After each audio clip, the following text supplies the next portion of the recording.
All right, so we've got, let me make sure this reset and did well. Sounds much better. All right, cool, good stuff. Hey, so we've got this black walnut piece is going to be for Elf and Healer, and this is going to be for Mr. Bolter as the Sweetgum one. So let's get our iPro on, guys. I'm just going to leave the big camera on. Now, you know what? We'll do the full flip. It's fine. Miter planar. Yeah. I'm going to be in the corner of the screen, guys, but you'll see me in a second. Let's get these all planed out. One more time. Watch me get a copyright strike for that on YouTube, man. Every time I do something like that, freaking like... I had a 15-second clip of me singing a horrible song. Like, horribly singing a song. And YouTube shut my video off and was a copyright claim. They actually downloaded some unlicensed elevator music and used that in a stream one time. And they copyright struck me until the freaking creator came back and said, hey, don't be stupid. We're going to lower this down from where we played it last night by a 32nd of an inch. Oh! And this is what I'm talking about. Getting all that, just blew out the head unit just by starting it up. All this extra epoxy. Let's run this through.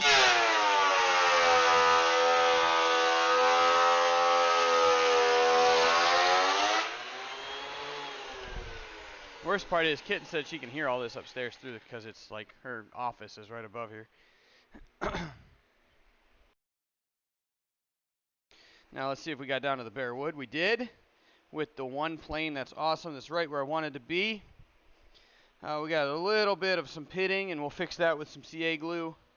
Won't be too big of a deal. Basically, it's just crazy glue, guys, and we'll use it to fill in the holes.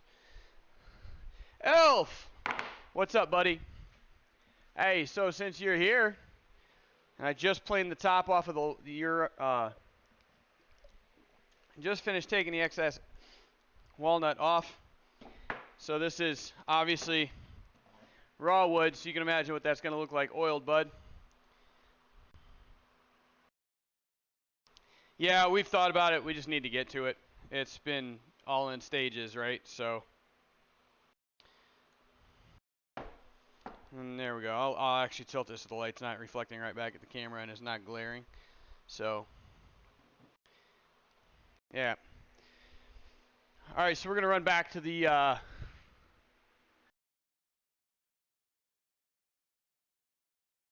big screen. Or the big view, I'm sorry.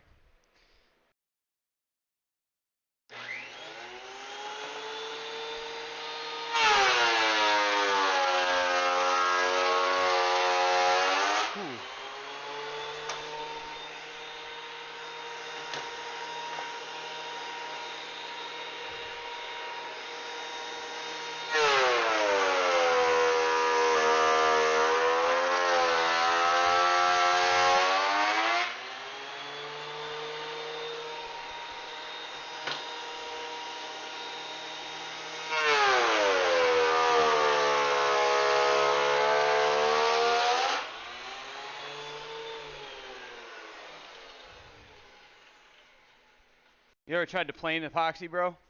It's a trip, man. I wish I could bring that camera over here and show you guys exactly what this is looking like. I'm going to unplug this before I try to clean this out. What I want to do is at least get some of this, as much of this plastic shaving out of here as I can. I've got to change the knives on this today or tomorrow also, before I use it for the next time, for the next big job. So I'll be able to get inside of it and clean some of this plastic out. But I'm going to bring some of this over to you and show you what this looks like coming out of here. Elf, I don't know if you have a planer and actually use one. You can imagine what adding plastic shavings with friction on a head unit looks like. What's up, Meth? Miter box saw. That is a compound miter saw.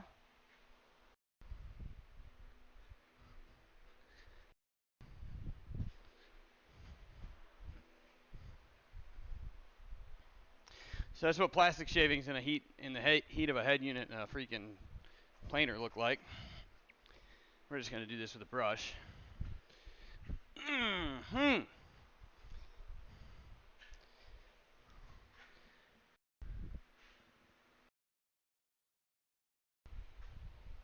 Yeah, no, I do 16th at a time. Sometimes I'll do as low as like that pass was a 32nd. Just because I didn't have to take a lot off. Um,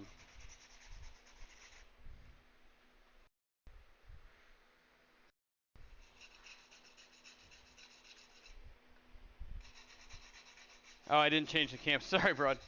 I'll grab it real quick.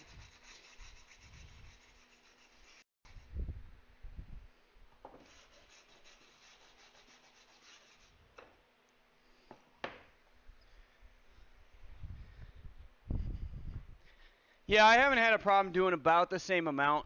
And obviously it depends on the width of the piece you're putting through, but this is that I just pulled that out of, and it's all like stuck together. It's all, yeah. So the worst part is the hose for my air compressor cracked before I moved, and I haven't replaced it yet. So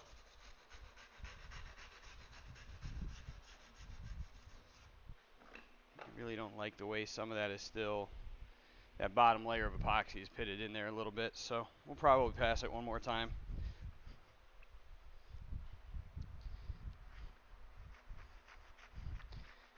Yeah, yeah, maple was really bad. I've only worked with cherry once, and it was interesting.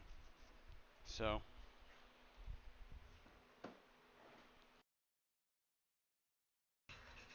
and then this is a problem that I end up running into too, because of the heat and stuff. It'll melt its way into the little cracks and shit. So, one way to get rid of that is just to remove the pitting. So we're gonna take it down another layer on the backs of these. That's why it comes off the top so easy, is it's not pitted. It's nice and smooth. It's pitted on the back because that was that bottom layer of epoxy that I put on the other day. And literally put it on there just to have the letters be able to cure in place like a glue, but without having to clamp them down. So it's not a big deal. We'll just take it out.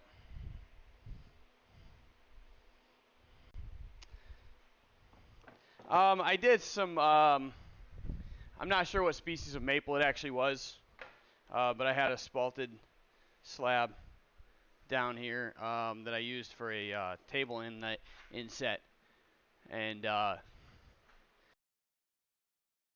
it was a little bit, but that was also because it was, spalted maple is a spalted wood is a fungal infection. So as beautiful as it looks, you have to be careful with the integrity of the wood because it's been diseased, technically. So actually, my sawmill guy at my last sawmill guy where I used to live, he used to spalt them on purpose. Yeah, he used to spalt them on purpose. He would actually keep them.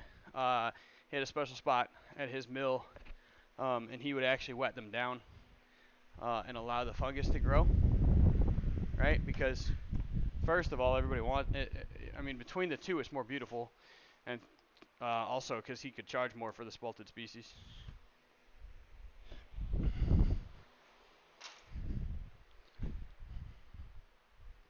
All right, so I'm gonna pass them through one more time over here,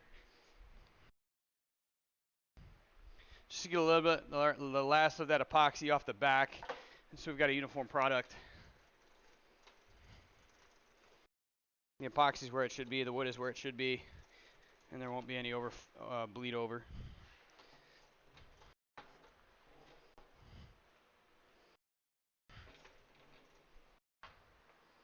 So I dropped this down to clean it out, so now I'm trying to find the depth of it again. There we go. Just make sure that's right on both of them. They should be the same. Yep. Okay, we're good. Gonna make 2 more passes.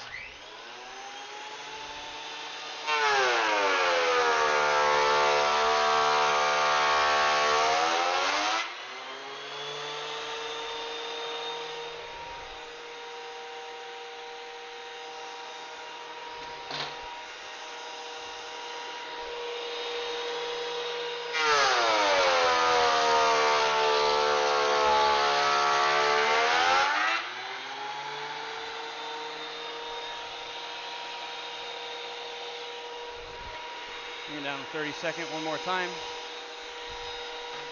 This last one is being a little bit of a bitch, but it'll be all right.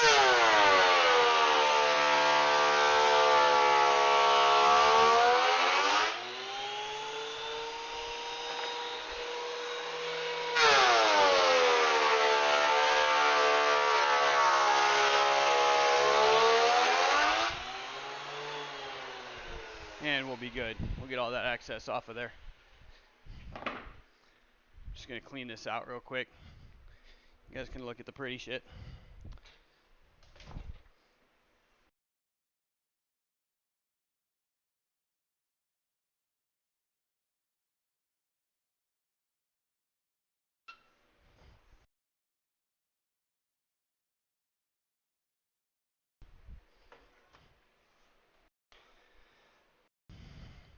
I always hate I gotta put new planer knives in. And I'll tell you, man, it's one of the big things I hate doing. I hate doing it because it continually, right? You put in this brand new set of planer knives in and you don't want to use them. Because the second something happens, if you're not super freaking careful with everything you pass through that damn thing, brand new pair of knives, brand new set of knives, $60 a piece. Ding, you're not careful once, something dings them. Now you're gonna have a ridge in the rear work until you replace them again. It's the only thing I hate about the planers.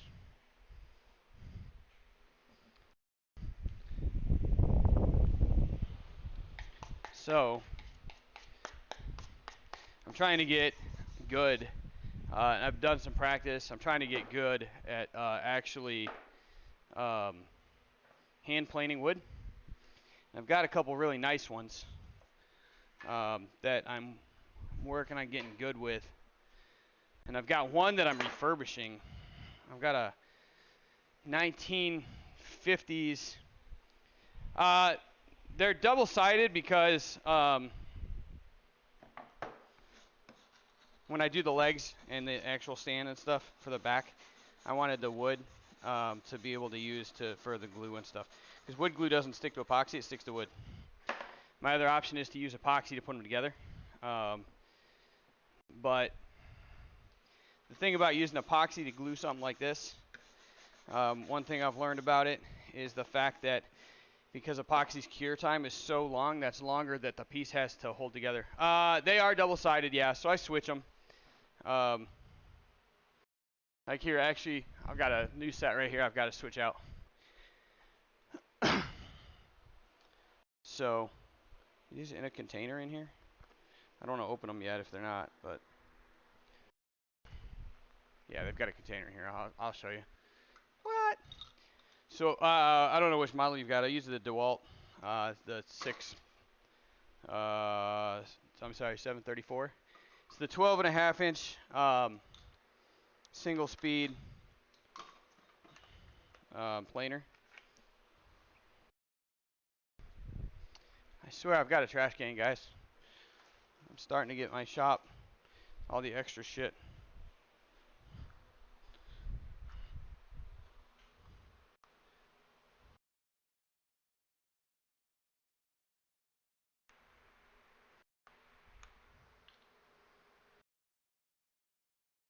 But yeah, you can see they're sided on both sides. They're double sided. So I'll be putting those in very soon.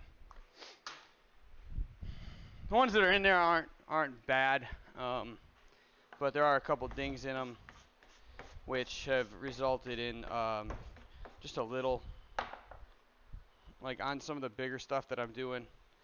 You know, you probably can't see it in there. I'll sand this down one time just to get some of the ridges and stuff on there, but yeah.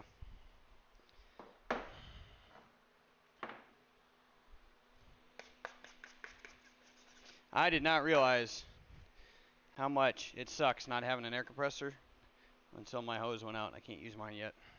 I'm about to just mail order. Actually, there's a Harbor Freight like 10 minutes from my house. And just get my lazy ass up and go.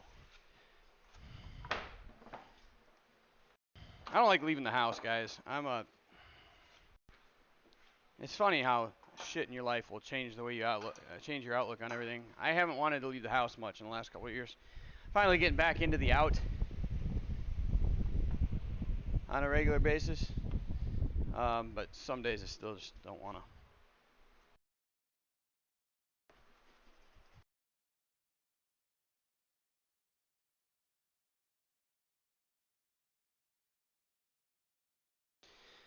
All right, so this is one's elves. This is bolters.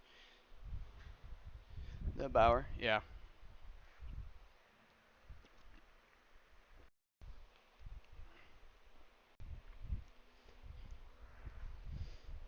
Oh yeah. Yeah, no, I splurged and went with the DeWalt one. Um, there's something I was taught, I learned a long time ago is like I will go to Harbor Freight for hand tools all day long. Um, anything that's powered, anything with wires, I won't buy their stuff. Usually, everything I've read is like, just makes the point of basically if it's powered and Harbor Freight wired it or one of their companies that build shit for them. Generally, because obviously it's cheaper shit. Like the stuff they use isn't bad. I've heard that it's just the assembly. Like I've even heard people, I've seen reviews on some of their stuff where guys have come through and be like, yeah, basically this happened and the power switch was wrong and there was something else here and this and that. But bro, like once I rewired it, like it's fine. It's perfect. It runs great. So like that's cool. But like I'm not on that level. So picking up, sorting out the scrap that I've got over here. Okay, so should have the table saw up here in a second. I'll bring this up.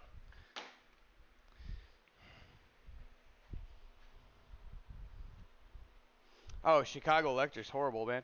That's like I do have a Harbor Freight quality. I don't know if that's where it was bought originally, but it's a Harbor Freight quality wood lathe. It's from RTC. That imprint of whatever business it is that makes that stuff isn't even in, like that imprint's not even active anymore. I'm sure it's probably just Chicago, you know. It's the same equivalent, but ultimately, like, I just need it to turn wood. And if I got it for free, and also if it stops turning the wood, then there's not a lot of harm in that. There's not a lot of risk. If I'm working with a saw or something like that, and it's Harbor Freight, and their shit goes out, like I could like destroy myself. You know what I mean? But like something like this, I ain't too worried about.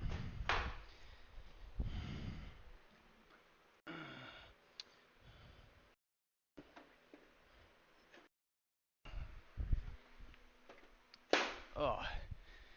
All right, so with these, because we're doing a finishing work, I'm going to go ahead and change out the blade on the table saw. Let me unplug this real fast so I don't cut my freaking hand off. Because we're working with epoxy and a finished product, I'm going to use a higher tooth count saw blade.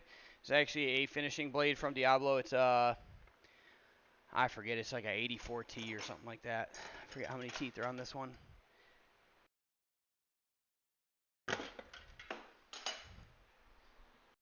It's a 90T flawless finish blade.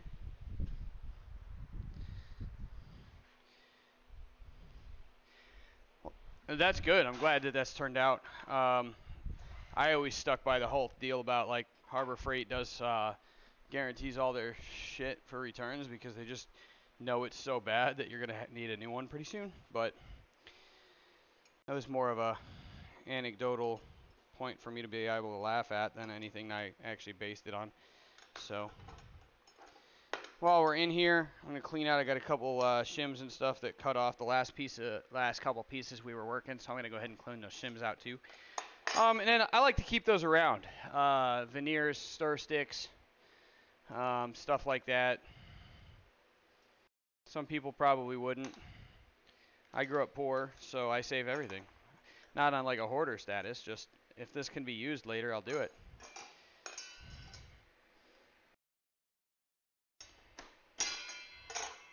There we go. Turn, bitch. This is the rip cut blade that we use. Go ahead and store that. Make sure your teeth come up facing saw cuts towards you. I gotta retell myself that every day. Oh, we're gonna get those shims and stuff out. Okay. So before we put the saw blade in, before it can hurt me, locked, cocked, and ready to chop my hand off. There's just some of these like veneers, and I mean you've seen these before. And 2 trim routers, corbels. Huh. Maybe I'll check it out, man.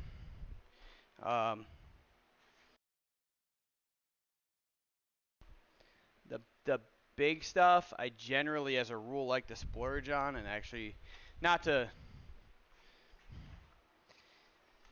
brag about or anything else. I'm so scared I'm gonna have to buy a really expensive tool twice.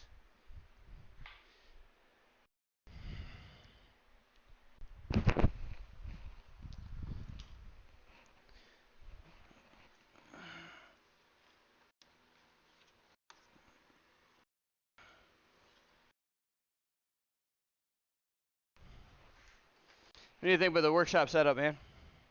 The cameras and all. I've been able to enjoy it so far, but that's from this end. So, had you seen it before? I don't remember. I want to say you'd seen it actually. Now that I think about it. Yeah, and I can't even say much. I mean, like the table saw my mom's husband actually bought me. The radio my ex-wife bought me. The sander my ex-father-in-law bought me. The lathe was free. I splurged on the miter saw and the planer. The scroll saw I bought off Facebook Marketplace. I found it was the same one my grandfather had, so that's why I bought it. It's 35 bucks. The tool chest I found on Facebook Marketplace, $1,000 tool chest. I found it for 200 bucks. Dude was trying to get rid of it. And the bandsaw on the table, then the drill press were like 100 and something a piece, 120 a piece or something like that. We just picked those up. Like the workbenches I built. So I've tried to spend as little money as I can while still being able to be functional. Man, this always scares me. I'm always scared that I never torque the blade enough. It doesn't matter what I do. Every time I change a blade, I'm like, all right, let me turn this thing on and stand back and make sure it doesn't fly off at me and shit. It just every time, dude, no matter what, like, if there's one thing in the shop that scares me, it's that.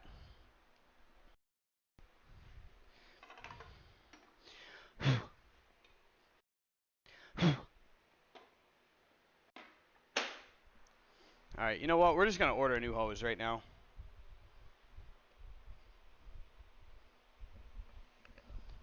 Yeah, I'd like to get another one. Part of it was the system only came with 4, so I've got to look at buying another one. It'll support up to 8. Part of it was mounting. Mounting space with the fact that it's a garage door and stuff. Like I've got a spot. I think I could put it over here on the wall on the studs. You could build another rack for it. So eventually I'll probably do that. Before I forget, I'm just going to order a damn air hose. Air compressor hose.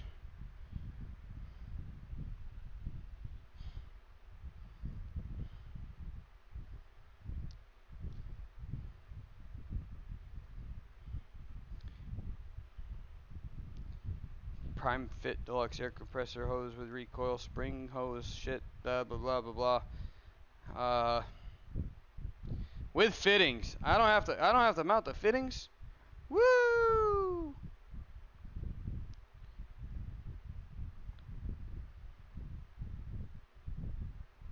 Bunch of freaking Chinese companies and shit. Premium DeWalt premium hybrid hose, rubber brass, 30 bucks. Does this come with fittings? Nope. Okay, I think I have extras.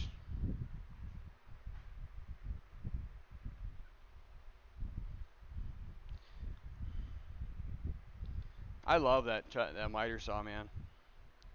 And yesterday, realizing I had a bandsaw, it like freaking changed my life.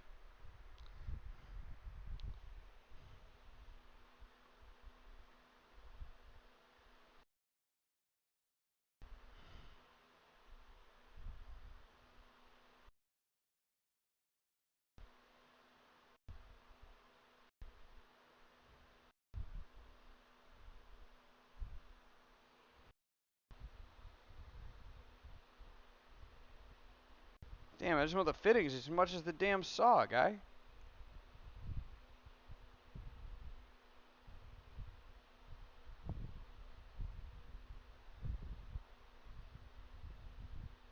Uh, yeah, whatever. These ones are cheap.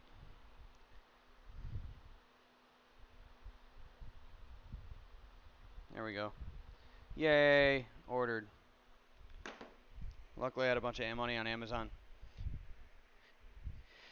Yeah, well, I was going to cut a piece of wood, like it was way too small for my angle guide to reach to the blade, and I'm over here like with a second piece of wood, like trying to make a thing, and I'm just like, what am I doing, bro? And I turn around, I was like, yeah, let's do this the easy way, because I just got it, man. I'm not used to having it in the shop yet. All right, so saw blade's changed.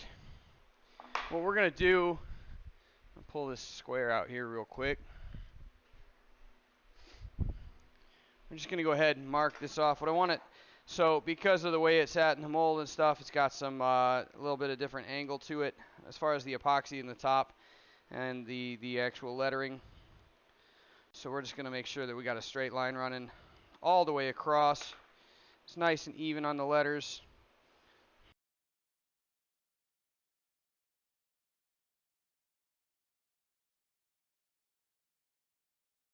I think the O came up a little high, but that's okay.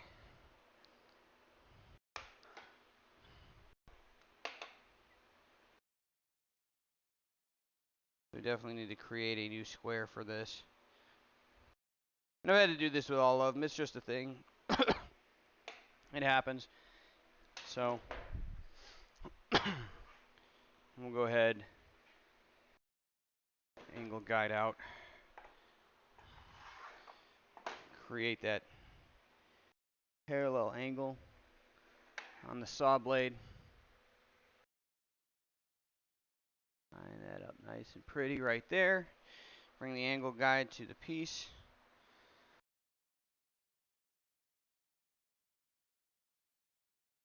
And hopefully it works out the way it should. We want it to. Nice, nice, nice, nice, nice. Okay, right there. And now it's too easy to run this square just off the fence we've got running.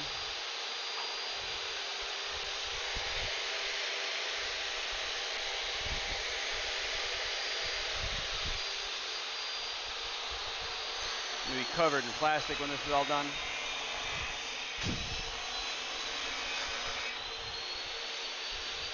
You pass a drug test if you're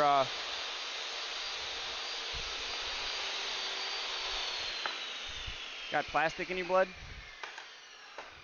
Inhaling freaking epoxy right now. All right, so we got two sides square, nice and parallel. We'll go ahead and square this up. I always check my angle guide because it is correct.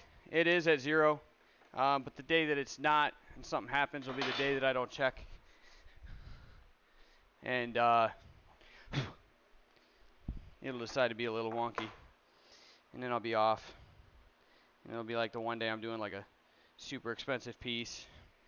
So take as little of this as we can off. I really am only doing this to square it all up.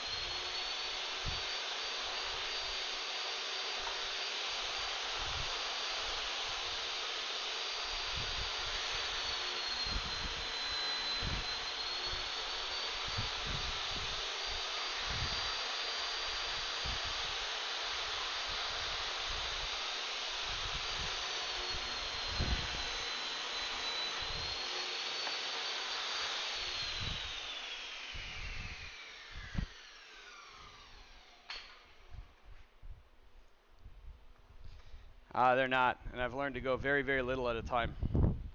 So, shabam! Nice and square.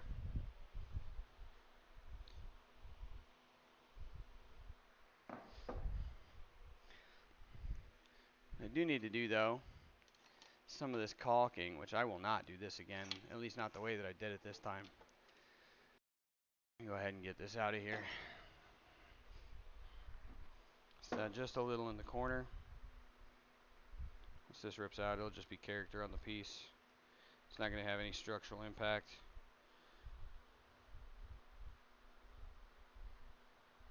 Actually,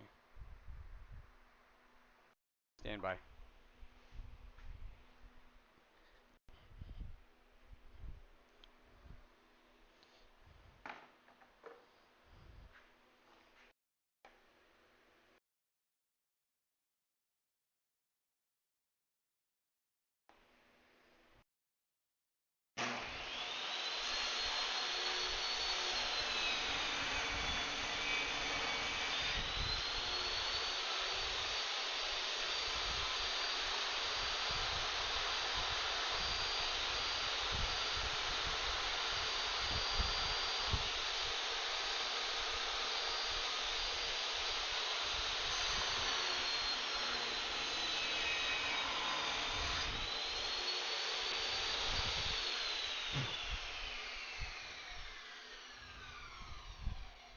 Cuts in the letters a little bit, but it gives it a nice composite. I like it. I like it. So now we'll do the other one.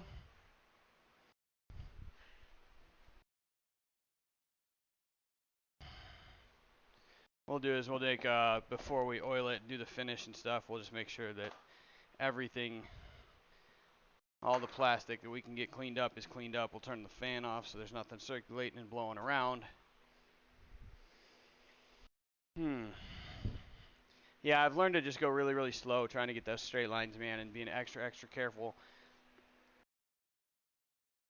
I was always taught to measure twice and cut once. This is where I go to the measure 3 times and just deal with it. So we'll mark up the next one.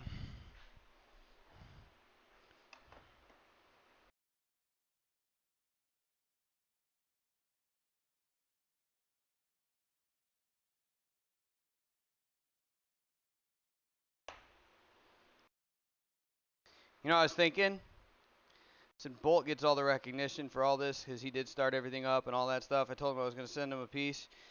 I should put Jazz's name on it. Ha ha! That'd be funny as shit.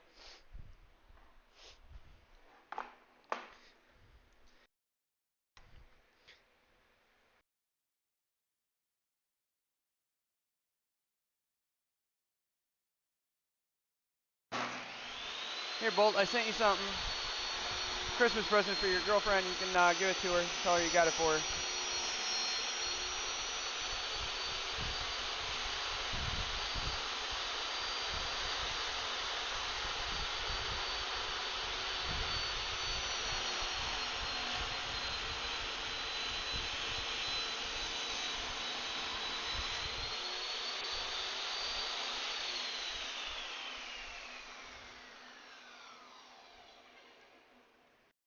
Yoink!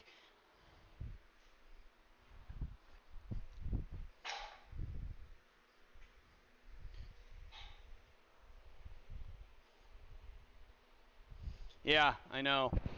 Thought about that.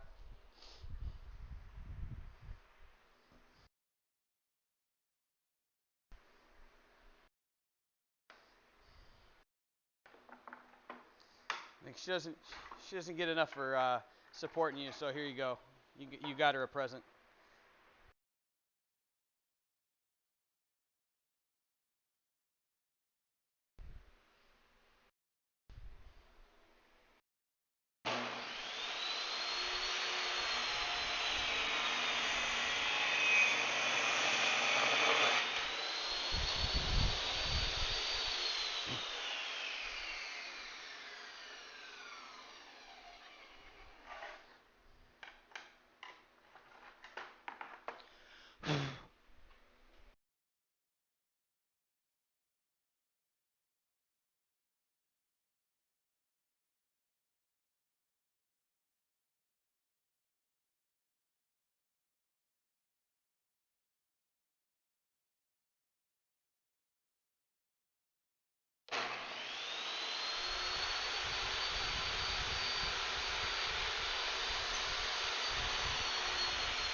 rough spot there. I don't know why.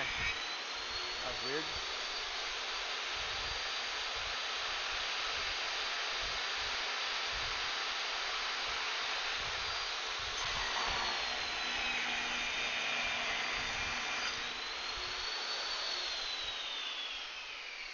Bam, bam, bam, bam, bam, bam.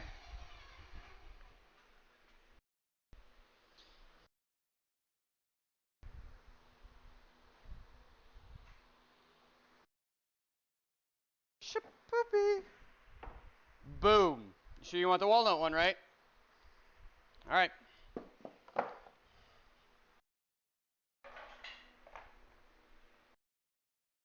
I mean, just look at the plastic. Well, you guys can't see it now, but yeah, I mean, you can even see it on the floor. Just look at the plastic this thing kicks out. It just like sawdust, just plastic. It's horrible. Stuff gets everywhere, man. But, so what we do, I need a dust collection system in here, like really, really, really bad. But now that we're here and we're going to be here for quite a while, once I get everything set up, I should be able to figure something out. It's going to be a bigger vacuum with some piping, like PVC or something, man.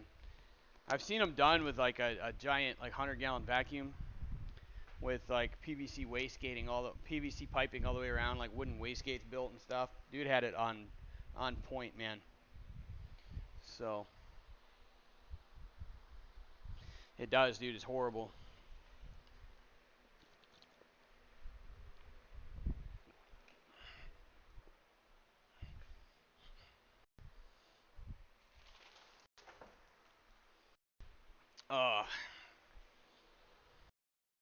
All right. Yeah, I've seen some. So you're still on the black walnut, right? Still good for the black walnut?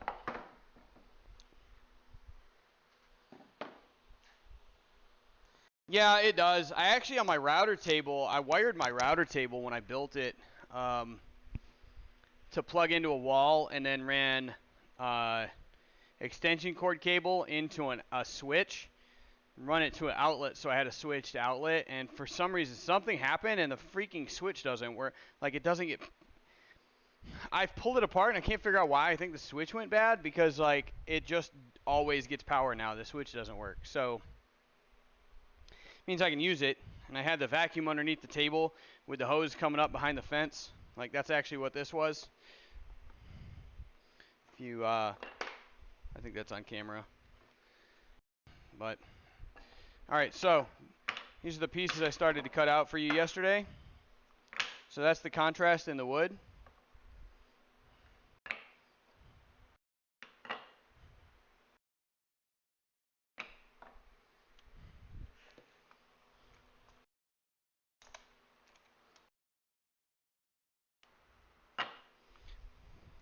Solid! What's up? Hey, Elf, here's what I need because I don't have an Xbox controller, bro.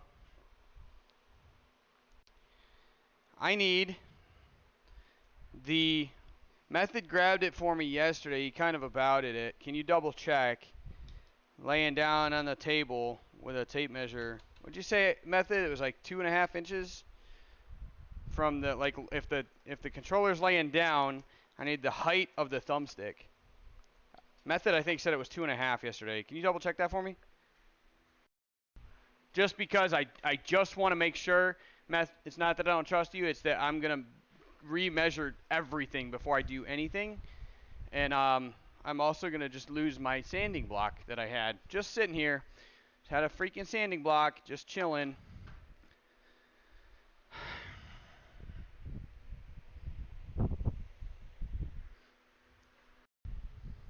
Here's what we'll do. I got this sander plugged in right here. It'll be all right.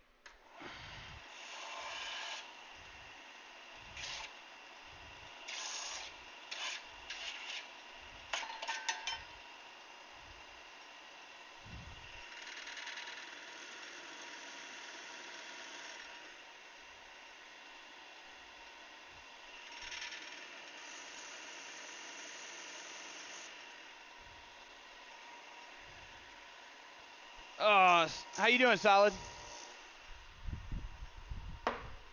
Cool. Yeah, because I'm about to make sure all of this is kosher for.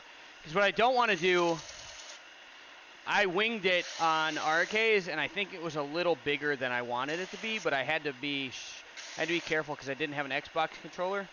I ran it off my PlayStation and gave it a little room. What I don't want to do is when the controller's sitting in here, I don't want it to be like constantly pressing on the thumbsticks, you know.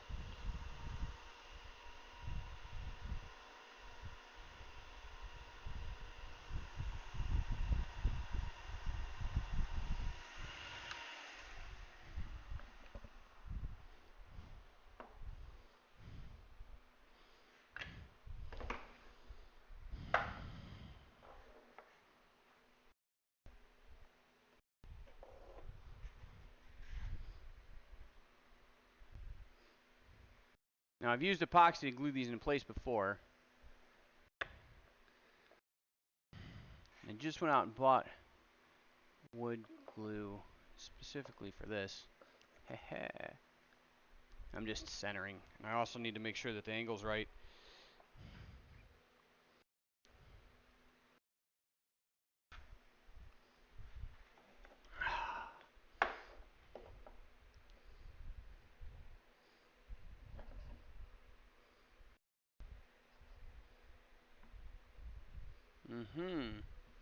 A little bit of cant in that, but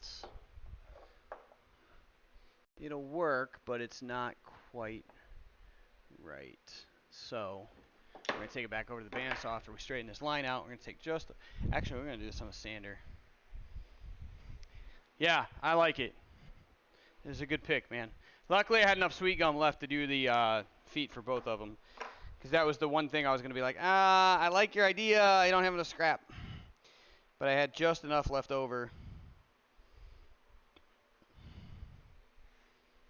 Oh man, there's not even enough of a lip to draw. This is basically going to be just flatten this shit out and hope it comes out right, because basically like there's a little bit of a bump and it's causing a little bit of rock, but it's not even enough for me to put a mark on to say there it is.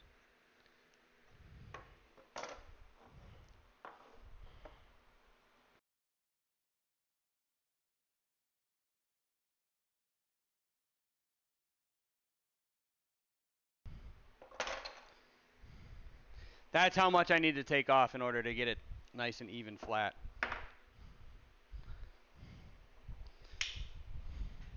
Oh, it's not even, I'm sorry, the light is ridiculous. I forget how much the light blasts that. So like, I don't even know if you can see the pencil mark.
See if we can do this on a table saw without, or on a band saw without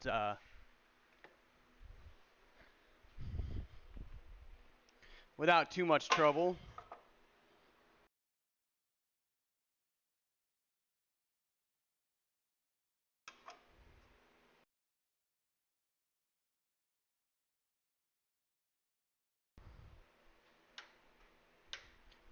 You got to plug your tools in, guys.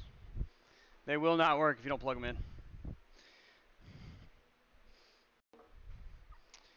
So, dust collection and power. And power is an easy fix. I just got to actually come out here and run the cables, figure out where I want the power to come from in the house.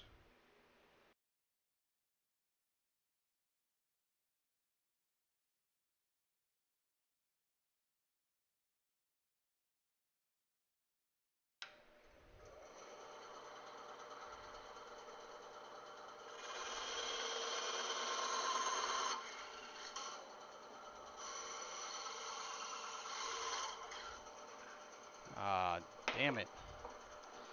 Blade deflected a little bit, and I've got a little hump right in the middle. I'll sand it off. It'll be all right. Fixing problems. That's what we do. That's how we get good. We make problems and we fix them. Same thing here. Yep. Okay.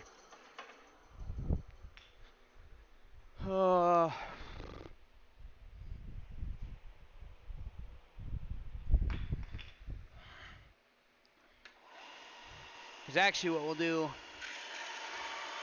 is we'll probably bow the middle.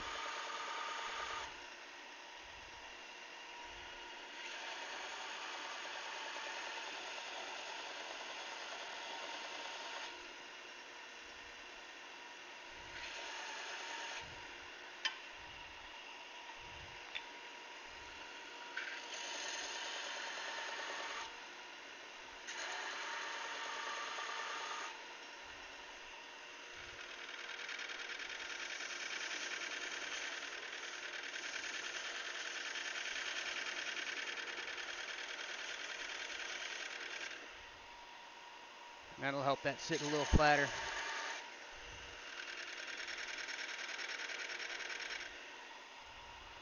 I know I'm off camera right now, guys. Give me 1 second.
Lowest thumbstick, so it's just 2 inches. Okay, not a problem then.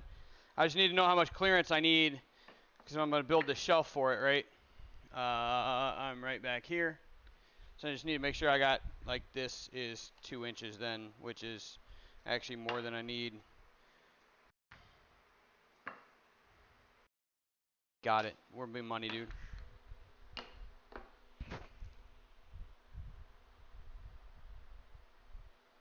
Oh, wait.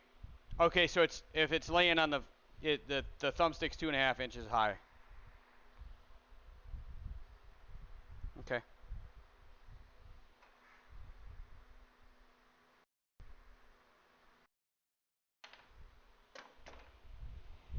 Okay.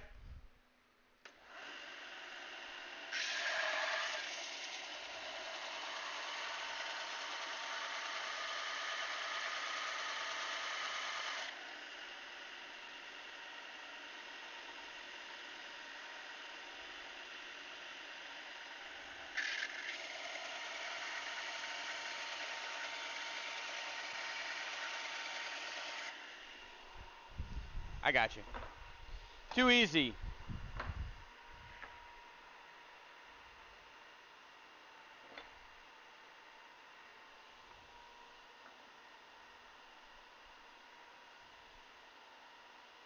No, I went too far the other way.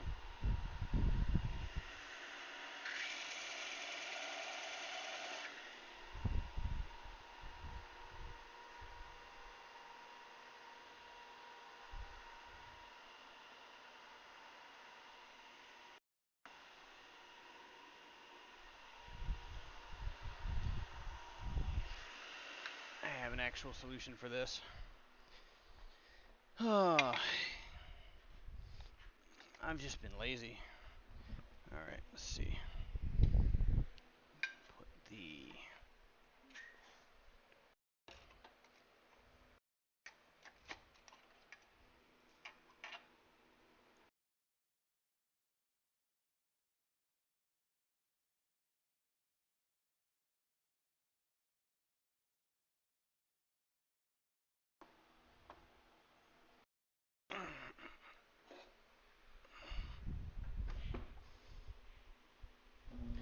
Bring the sander up. I forgot. This is actually square right here. Okay.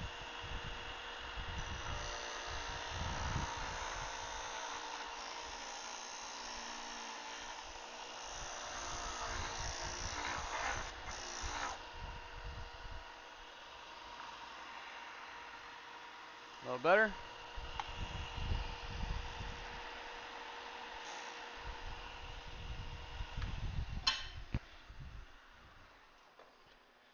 I'm going to check the 90 on this. I don't think it's right. Yep, it's not. Cool.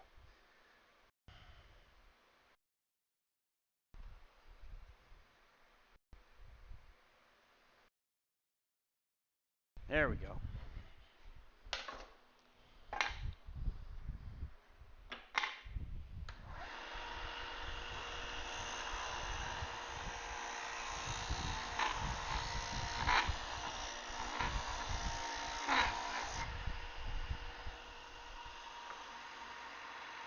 There we go.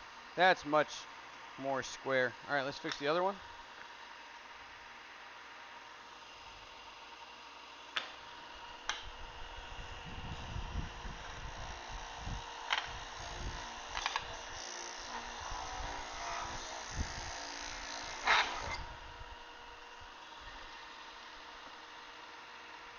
Nice. Oh, that's much nicer. And we'll just make sure these are even on the bottom.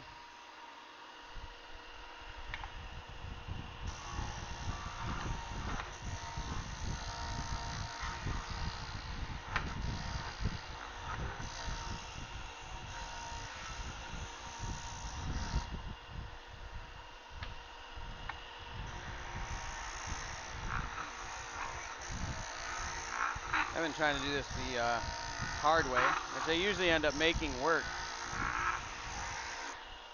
But the hell am I doing it the hard way for, bro?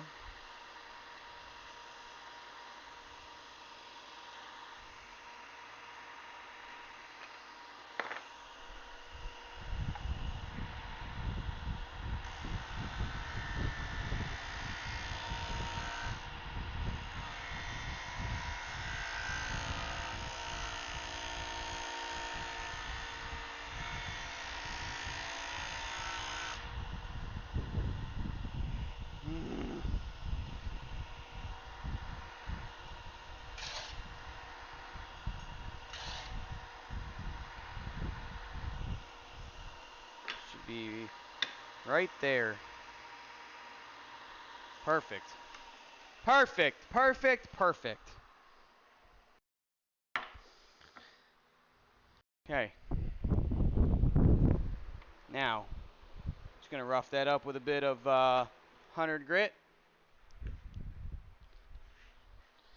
I think this is actually 80, but it's been used so much, it's kind of worn down. So, rough it up a little bit so we have a nice gluing surface. That's what I forgot was freaking sandpaper.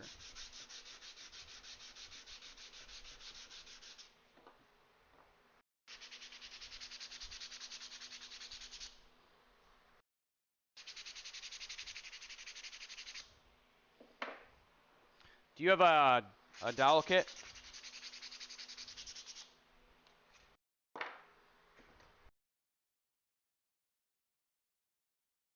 Oh, she's inside, solid. All right, give me 1 second. I'll have to go get her. I don't know if she's actually going to come out to the garage or not.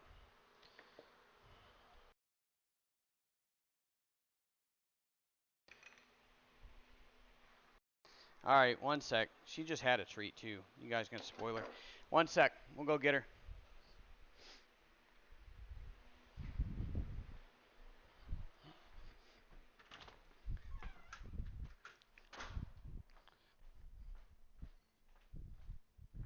Hi. What you on the couch for? Why don't you come join me in the garage? Everybody wants to see you. Come here. Come on.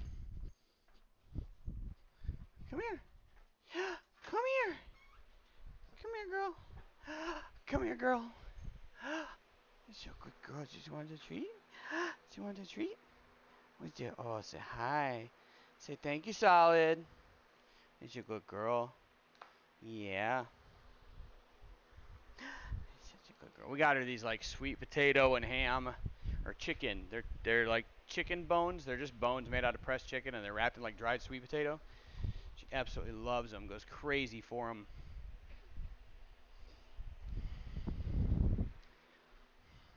Yeah, it's the next best thing to a biscuit joiner, man. You're a good girl. All right, in the house. Come on. Come on, baby. Come on. Oh, you want to hang out? You can hang out if you want to, but you're probably going to be lazy and go sit back on the couch.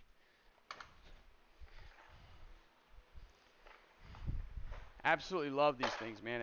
Next best thing to, oh, she loves them. She absolutely loves them. She is. She's adorable. And she's just so polite. I wish we were bringing her with us. But it's just we can't because we're flying. And flying a husky cage and everything else. It's too much. So we found a dog sitter down here on Rover.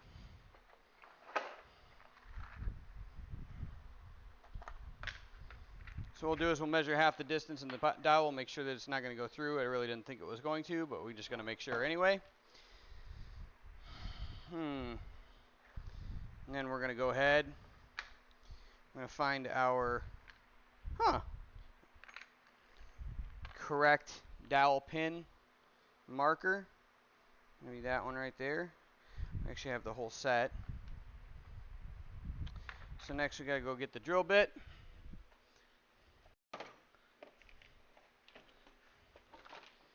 Actually, my drill bits are all disorganized too. Got them. I don't use them for metal cutting or anything, but I have a metal cutting and a non-metal cutting set, and I think the drill bits are a little lost. I love the way they mark these two. They're so damn small. Guys, I'm old. I can't see it. My eyes are going out.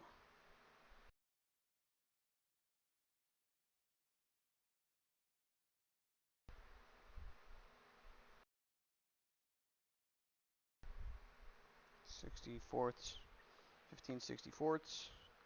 It's that one. I think I'm missing a couple. It's all good. So,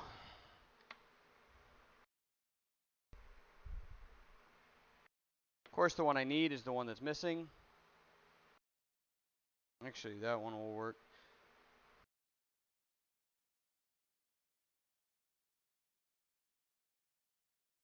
Yeah, that one will work.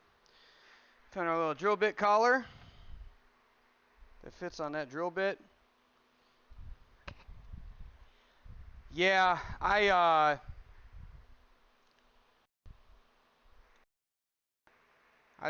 like them both. I'd like to have one of each, but it also these were like 15 bucks, man, for the kit, and then you buy the dowels for another like 10 or something. They're super cheap, man. So all you do is you come in like this. That collar's a little high, so run the collar half the length of the dowel down the drill bit. Right. Bada bing, bada boom. If it's a little over, it's not a big deal because it's really just for alignment anyway. You shouldn't be holding stuff with dowels. Oh, there's the other drill bit on my drill. I'm retarded.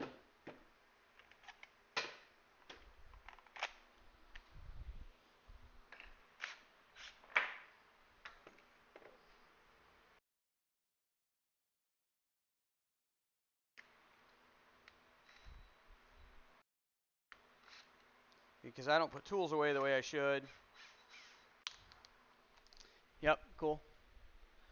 Okay, so we grab a dowel, find the pin the right size, the right diameter for the hole that we're going to cut. We're going to find the collar that fits. We find the drill bit the same size as the pin. Once we have that, we'll go ahead and we track down the collar. Put the collar on the drill bit and lock that down. It's got an Allen screw right here as a locking screw. And that just sits inside the thread of the drill bit, inside the cutting channel. And it locks in place. And now that's locked. It's easier than, I used to use masking tape. But then I found this. So the cool part about this one, doing this, you know, I gotta run 90 degrees to the surface that we're cutting or we're drilling in. Not quite a Craig jig.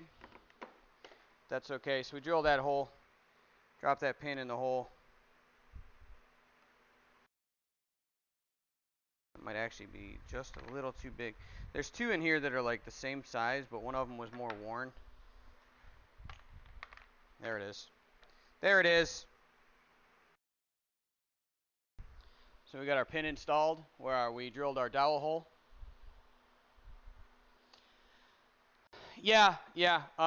But as a guy who really doesn't like using hardware in his assemblies, I'd stay away from pocket holes because I can use wood joiner to do the same thing. The only thing I'll use dowels for is alignment, or to temporarily hold something while the glue dries. So now we have our hole. Now we come back. The other half of the dowel is going to go in the hole where we just marked. Nice and slow so we don't misalign it. And go ahead and pop that pin out. Where's that pick I had? There it is. And that pin can be pretty tight in there, which is good because that means the hole is sized just right.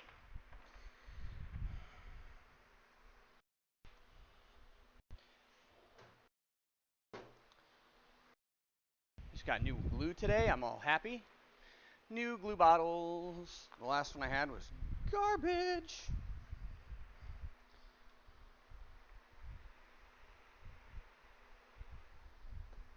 Put a little glue in there just so the dowel doesn't fall out. Not that it would.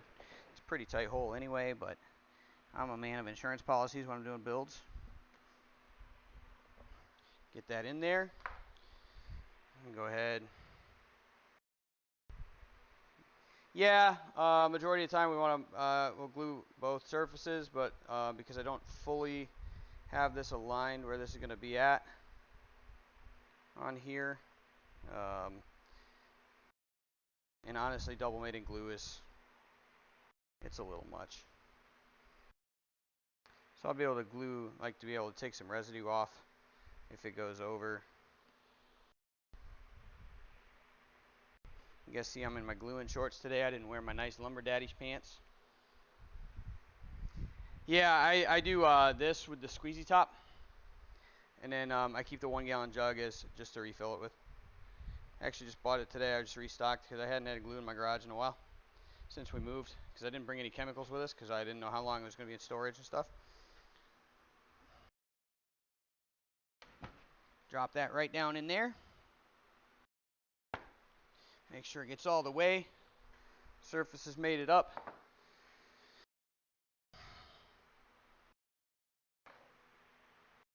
Nice and tight, nice and flat. Get that on there. Give it with a dead blow just in case. Make sure it's all lined up square the way we want it to before it dries too much.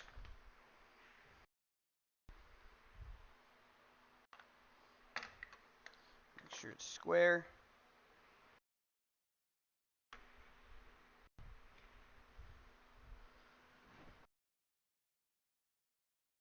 All right. And because the dowel's so tight, I am going to clamp this after the fact after I get the other leg in here, because it's going to give me the time to work on the other rack too, but that dowel is so tight in there. I do always clamp all my pieces, guys. Don't worry about it. All right, so I've got the other line over here. We're going to do the same thing. We're going to make sure we're nice 90 degrees to the piece that we're working on.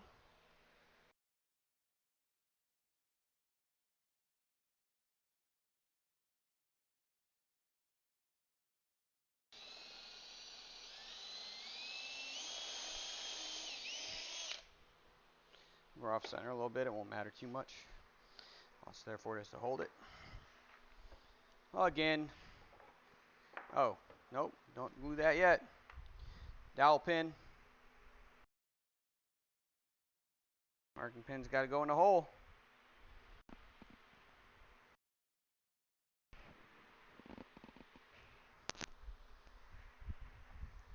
I pulled the wrong one out again. I pulled the wrong one out again. There we go.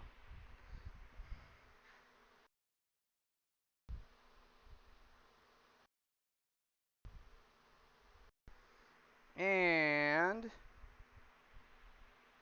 straight down to mark. Got our hole cut. Okay, I'll check it out.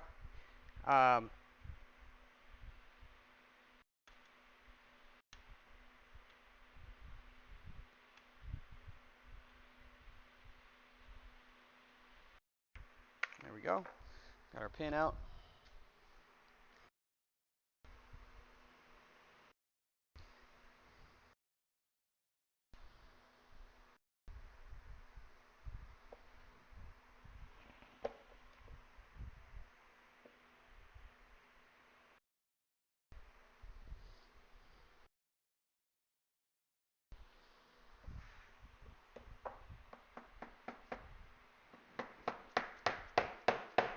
Boom.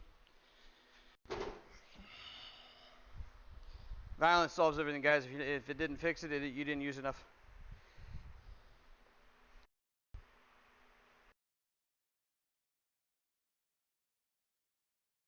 I probably shouldn't say that online, but, you know, whatever.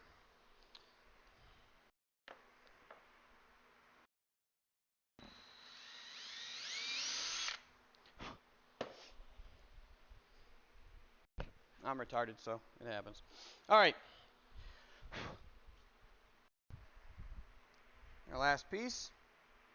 You just a little trail of glue right here. That in, spread it in so we don't get too much excess.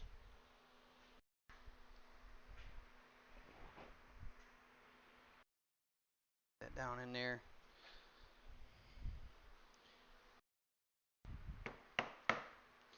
And because I'm super careful with anything with legs on it, wood and women, what we'll do is once this is all glued up and sand it and set, after it's been clamped for a while, we'll put this on the sander again just to make sure that everything is solid with it and it's exactly what it should be.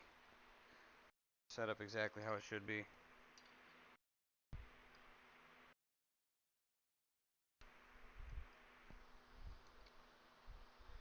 Bro, that's it, man.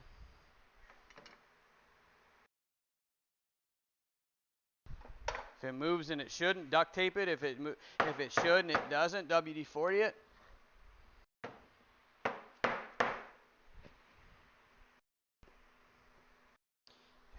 If it's supposed to move and it doesn't, WD-40 that shit and it still doesn't move, hit the shit out of that stuff.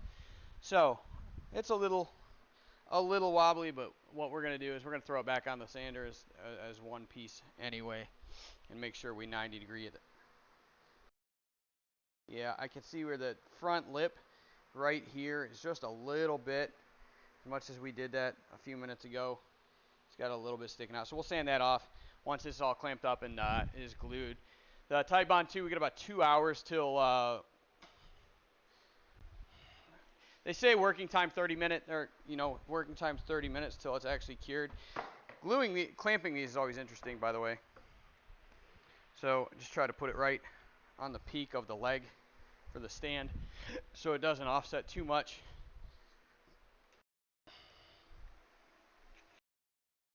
And it doesn't put too much offset force anywhere to pull it one way or the other to pull it off, because that is glued up and made it up pretty nicely right there. So we'll clamp that up. Yep.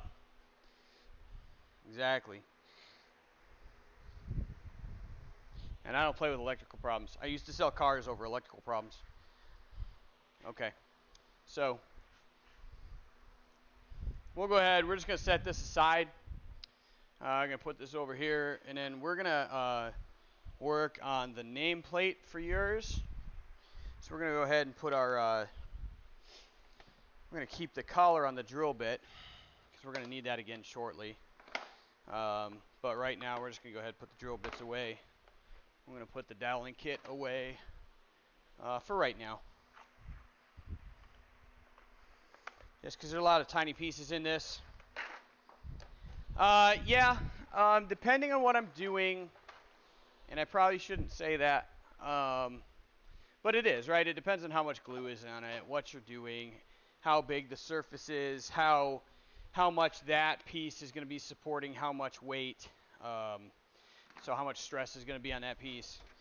I usually take all that into account when I'm trying to figure out how long I'm going to let a glue up sit for before I'll start working on it again. Your controller weighs probably 1.5 pounds. So it's not even the legs that I'm worried about so much. It's more the shelf. Just because of the way the stress lines sit and the way the support of the weight is going to sit and all that good stuff. But the legs, I'll probably let sit for about an hour before I'm willing to do anything else to the stand. So, okay.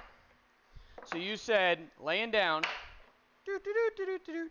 lay down the controller, the thumbsticks are 2 inches from the bottom of the controller and 2.5 inches high, right? That's what you said? Yeah, see, you're doing something different, so.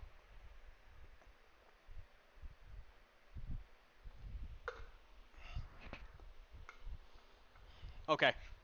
So that means I need either 2 inches or less on the front shelf. So this needs to be 2.5 inches high regardless.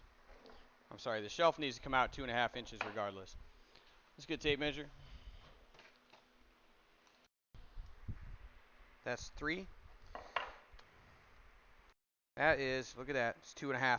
That's beautiful. That's going to be the bottom of our shelf, which is good because I really wanted this piece for the front because of the grain pattern. You can see the whirling in the grain pattern and stuff. I really wanted this to be on the front because it's so freaking pretty. So what we'll do is we're going to get your gamer tag and stuff, and it'll be wood burned right here. Do you want the little elf guy on here as a logo or not? Because what I'll do, I'm either gonna put your gamer tag, and then I'm gonna cut down to fit so it's not too crazy looking from the front, so you can still see the LOS, and it'll cut down to the 2-inch mark so that it doesn't interfere with your thumbsticks. Actually, I might be able to do that anyway. I'm gonna do that anyway. So we're gonna cut it down to 2 inches, so it's not like blocking your controller. It's not blocking the LOS. It's gonna be the minimum height the maximum height that I need it right here. It'll be elf and healer, and then your little elf guy. The elfin healer cleric with the lightsabers. I'm kidding, dude. I'm playing. Okay, cool. I want to make sure these are even all the way across.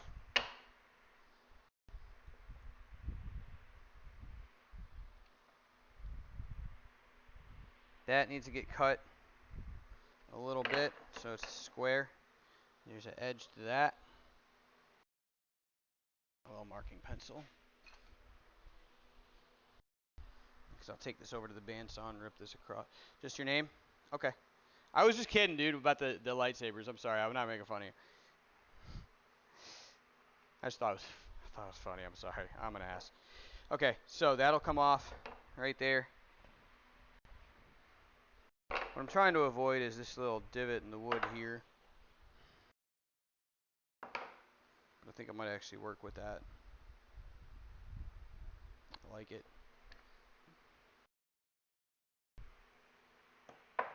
It's got some character to it. We're going to add some character. We're all gamers. We like characters, right? And cut that off right there. And we're going to cut that. And square that up.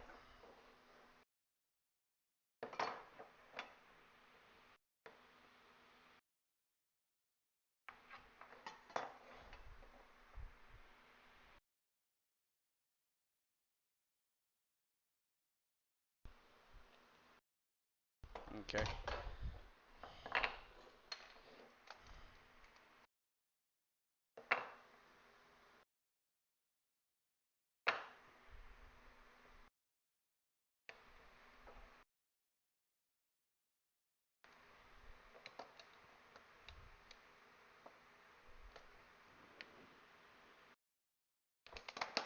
We got 2.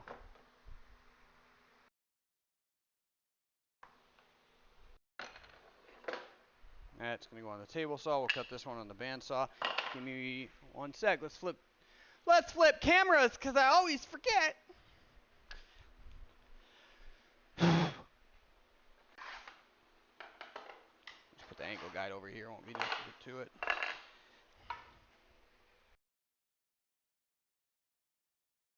That all lined up with the fence. And dun dun dun.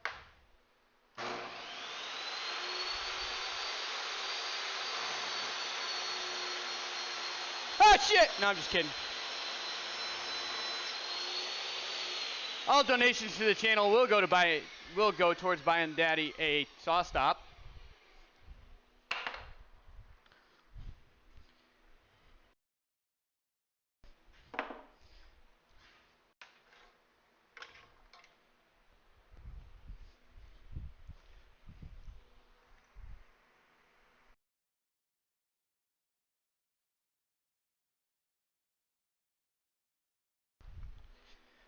Okay.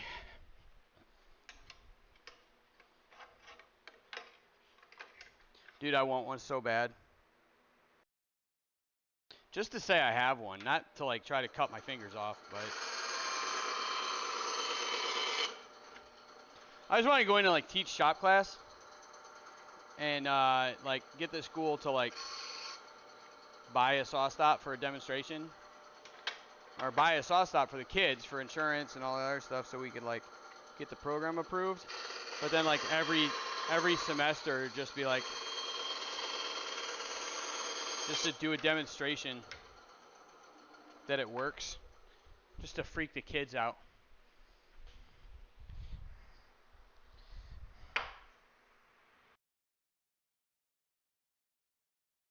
Damn it, Bobby, what the hell?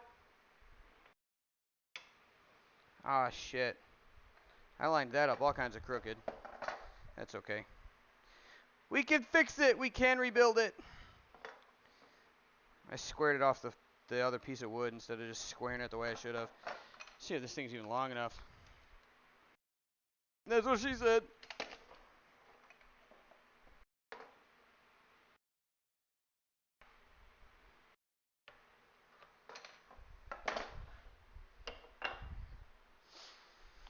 Mm-hmm.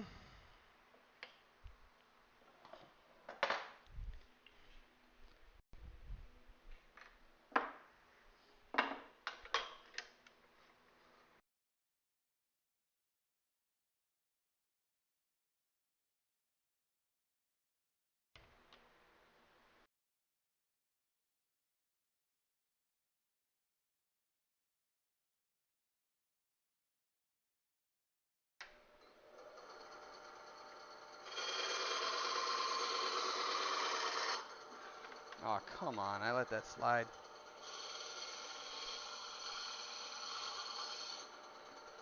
Shit.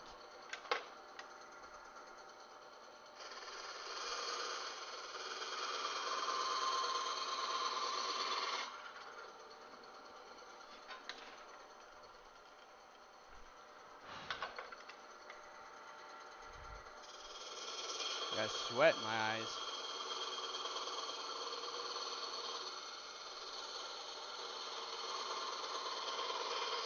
It is hot in here, y'all. I'm not kidding. Holy shit, dude.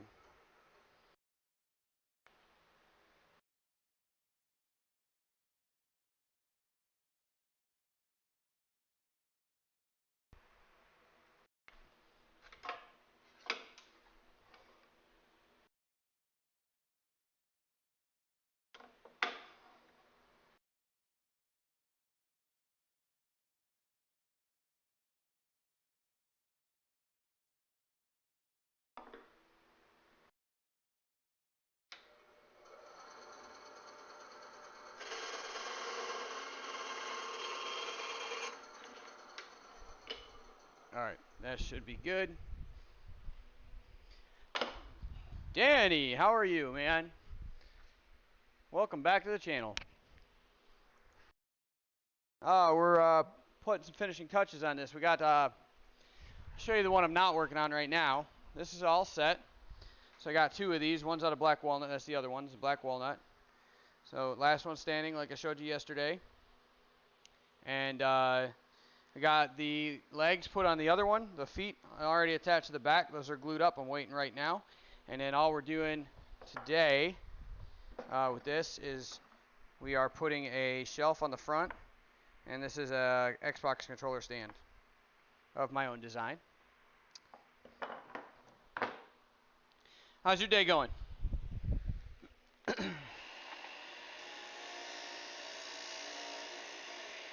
How's your day been? How's your night going?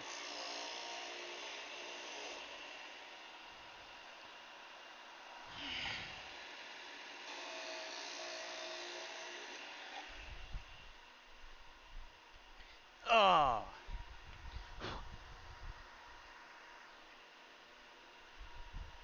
Appreciate it. Yeah, I do. So I do a lot. I think I told you before. I do like a lot of heirloom furniture and stuff. But I do like gamer accessories and stuff too, because I'm a gamer. I'm a gamer nerd. So, work now. It's nice. Good stuff. Good stuff. Good stuff. Hope it's not going too badly for you today. I got a couple people in the chat. Elf and Healer. He's the one that this stand that I'm currently working for. This is his. Won this in a community contest the other day, a community giveaway. And then we've got Solid Band in chat with us and a few other people. So, a great day, man. Just getting some work done. But yeah, this is it's actually what I'm going into. I just got out of the Army recently. And this is what I'm going into business doing. So, having a blast, man.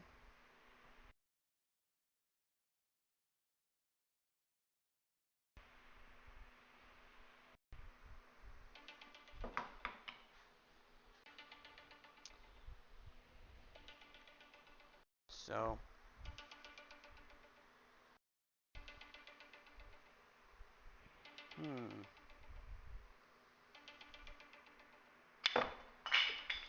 just looking at something, Elf. We got this one piece that I cut. It's got a little bit of a curve to it because there was a piece that had splintered off. Patched this, broke the splinter, sanded it all down. It's all nice and smooth. I'm just trying to figure out how I want to incorporate it, or if I want to cut you another piece.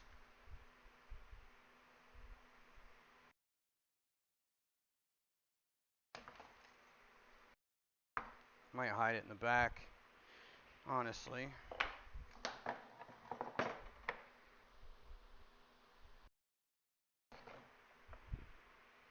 I like character in a piece as long as it's not going to hurt the structure of it. And this isn't, it's not anything that's going to hurt it.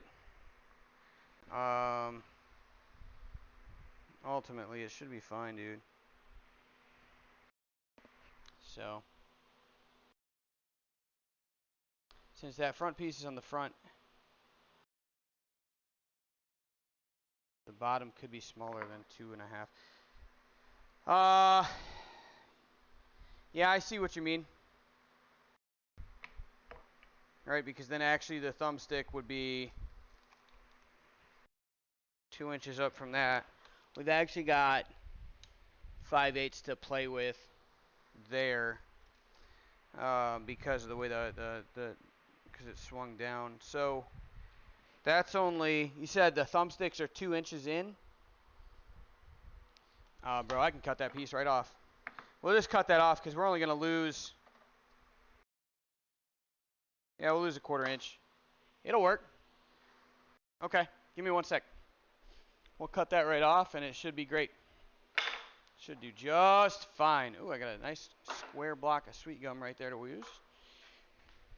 Let's back this up. We'll lose as little as possible.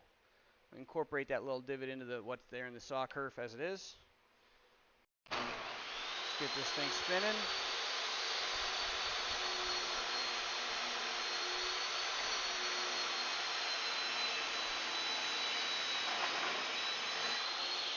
If y'all are watching and you're new to woodworking, use a damn push stick, please.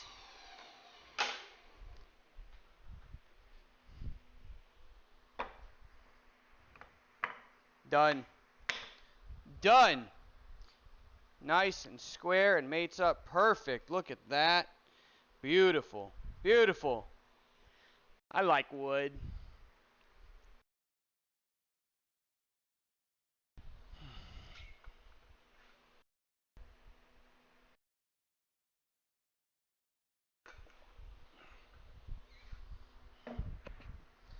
All right. Now, Elf, the question I have is for you. It's going to be important. You ready? I like working with my wood. I'm talking about walnut and sweet gum. What are you guys talking about? Anyway, the question I have for you is, do you have a default font that your logo, your gamer tag belongs in for your channel? And if so, is it the one that's on your logo?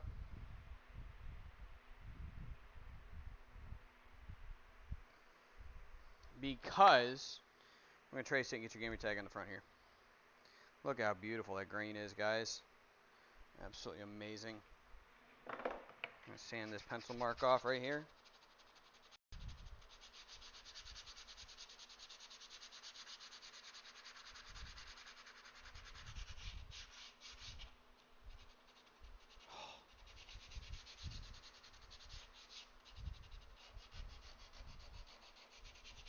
That smell, man. This is another cool thing about sweet gum because you see the whirling pattern and everything else in the grain. Look at that end grain, man. It's got a very like spalted like finish to it, but it's not. That's just the way the grain grows because of. So the cool thing about sweet gum, which is also the worst thing about sweet gum, I had these slabs from the. I got them when they were fresh cut off the mill. So I dried them in my own garage, right?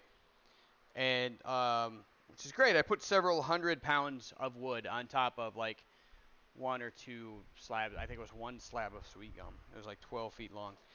The thing about the grain in sweet gum is like you get a normal tree, or most other trees, what's considered normal, and the grain grows straight on like this in layers, right? Because that's the way the veins, the grain is basically like part of the vein structure of the tree. Well, it's actually like kind of where the wood fibers and the wood cells grow, right?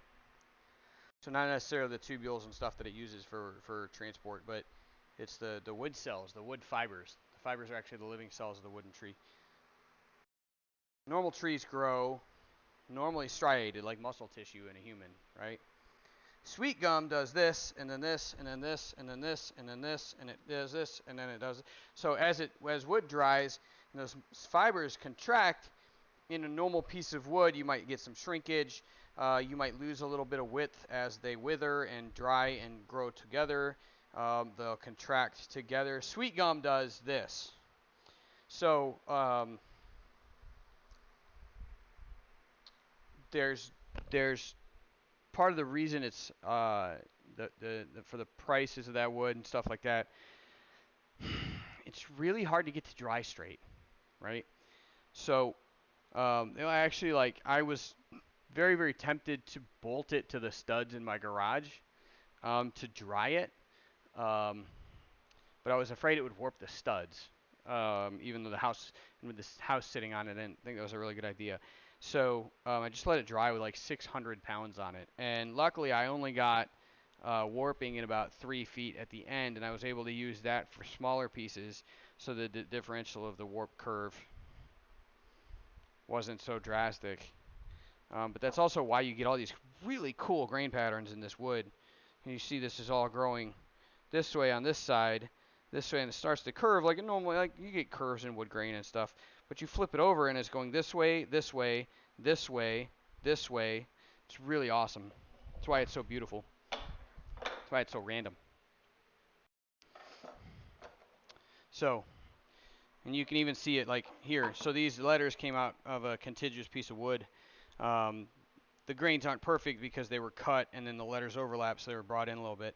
But you can see it here, and then this grain here starts to knot, and then this is going this way, and so and then you flip it over, Now it's all different directions, and it's an inch away from itself. So it's great to work with. Absolutely beautiful wood. It's a pain in the ass to dry and get to dry correctly. So, all right.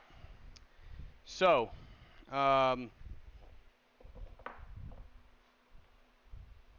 okay. What I'll do, I'll look that up, or just send me a sample if you have a screen cap of that. Send it to me in Discord. I'm going to do the wood burning. Actually, that's what I'm doing next, guys. I'm going to end up doing the wood burning, but I have to do that at the kitchen table. I've got to sit down and do that. I cannot do that standing up. I don't handle it well, and my neck bend and just nerves and shit. So we've got that clamped up. We've got this cut.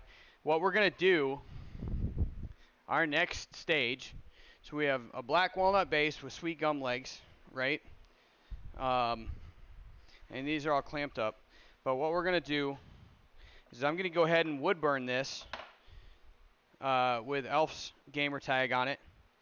These are going to get assembled just like with dowels, just like the legs did, right? And once that's all dry and assembled, all I'm going to do is I'm going to do the same thing, and I'm going to dowel pin and glue it to the bottom of the LOS letters, okay? Once that's all done and glued, and I'll probably work on that throughout the day today, when you guys come back tomorrow, what we'll be able to do is actually we'll go over the finish process that we're going to use for this.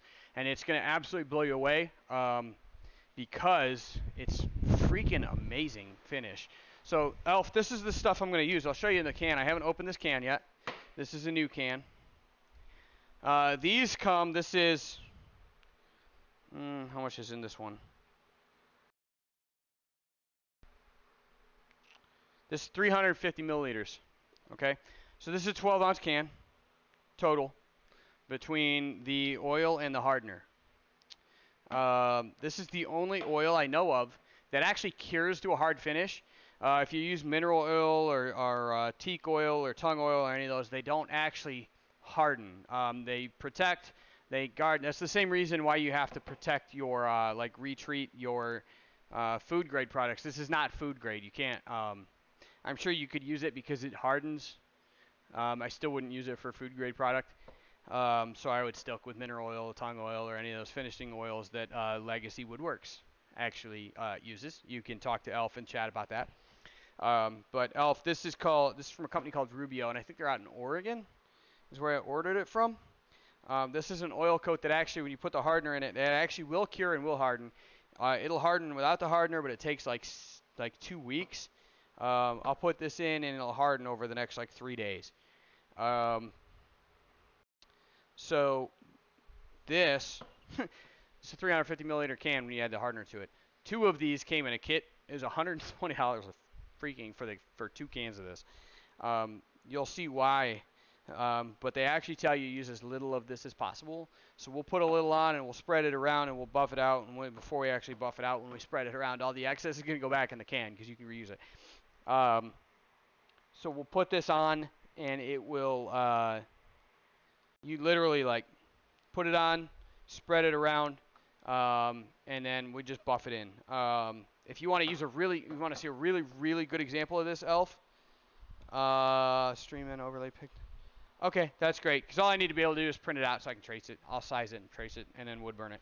If you want a really, really good example of what this stuff can do, he doesn't know who I am, but I'll tell you about him anyway. There's a guy outside of, I want to say he's outside of Portland.